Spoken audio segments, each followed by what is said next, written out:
This video will introduce you to the rules for determining significant figures of a number. As you learned in the last video, measurements have both numbers and units, and those numbers include all of the known values and one estimated value. If you haven't watched the video on measurement yet, you might want to go watch it first. If we make a measurement, we know how many digits were measured, so we can tell which are certain and which are estimated. When reporting numbers, we need a way to indicate that information to others. The numbers actually measured are significant. Sometimes numbers have extra digits added to them, which are not significant. This video will cover the rules for determining significant figures of a measurement, as well as the rules for significant figures in addition, subtraction, multiplication, and division problems. The first rule for significant figures is that all non-zero numbers are significant. If a number is not zero, it is significant. Zeros can also be significant if they are either between non-zero numbers, as in 606, or they follow a non-zero digit and there is a decimal, as in 32.560. Note, there has to be a decimal. Placeholder zeros, those that are added after significant numbers to show the place value, as in 35,000, are not significant. For example, 6 and 60,000, as shown here, both have 5 significant figures. This 6 and this 60,000 both have 1. Be sure to check for a decimal. To find the number of significant figures in a number, try this method. Find the first non-zero number. All zeros to the left are not significant. Then check if there's a decimal.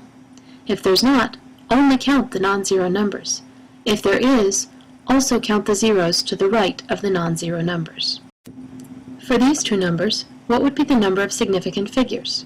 Take a minute to work on your own.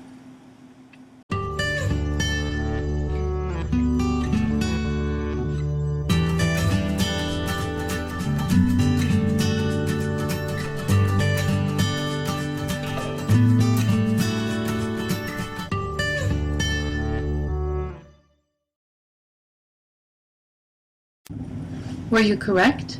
If so, you're ready to learn the rules for operations with significant figures. If not, rewind the video and review these rules before moving on to something else.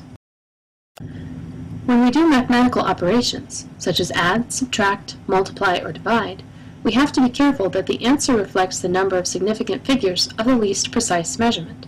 We can't magically gain precision after measuring something, so the answer will have the same precision as the least precise original number. This translates into two rules. One is for addition and subtraction, while the other is for multiplication and division. For addition and subtraction, you determine the significant place value of the least precise number. That will be the place value where significant figures end in the answer. To do this, line up the numbers and figure out where the significant figures are for each. Find the one farthest to the left, the least precise, and round your answer to that place value. When rounding, if the number after the significant value is 5 or more, round up. If it is less than 5, don't round the significant value. So for this problem, the answer rounded to the correct number of significant figures would be 10.8. For multiplication and division, you simply count the number of significant figures in each number. The fewest number of significant figures is what your answer should be rounded to. So for example, if I multiply 353 and 2,452, they have 3 and 4 significant figures respectively. My answer can only have 3 significant figures. I multiply the numbers, then round to 3 significant figures, in this case, 866,000. There are two special cases. If you are using a counting number, for example, if I have counted the number of students instead of measuring them in some way, that number is infinitely precise. I can't have a part of a student, even if they're asleep. So I know exactly how many students I have. These numbers do not affect the number of significant figures in an answer. Also, sometimes we need to be clear about which numbers are significant and which are not. If I measure the volume of something and it is exactly 650 milliliters, the zero is significant. I can indicate this by placing a bar over the zero in my number. Whenever you see this, all zeros between the barred zero and the non-zero numbers are significant, So 6 million, written like this, has 4 significant figures.